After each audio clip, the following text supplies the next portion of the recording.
নোয়াখালীতে কোম্পানিগঞ্জে 19টি উন্নয়ন প্রকল্প উদ্বোধন করলেন ওবায়দুল কাদের।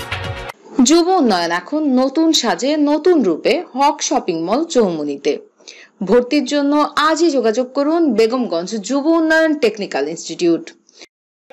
নোয়াখালী কোম্পানিগঞ্জ উপজেলার 13টি বিদ্যালয়ের নতুন একাডেমিক ভবন সহ 19টি উন্নয়ন প্রকল্পের উদ্বোধন করা হয়েছে।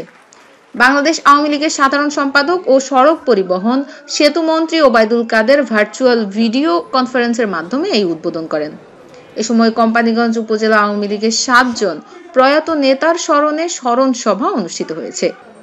অনুষ্ঠানে উপস্থিত ছিলেন কোম্পানিগঞ্জ উপজেলা পরিষদের চেয়ারম্যান মোহাম্মদ শাহাবুদ্দিন, বসুরহাট পৌরসভার মেয়র আব্দুল কাদের মির্জা, কোম্পানিগঞ্জ উপজেলা নির্বাহী কর্মকর্তা জিয়াউল হক, কোম্পানিগঞ্জ উপজেলা আওয়ামী লীগের সভাপতি খিজির হায়াত খান, সাধারণ সম্পাদক নূর নবী চৌধুরী, কেন্দ্রীয় যুবলীগের সদস্য নুরুল করিম জুয়েল।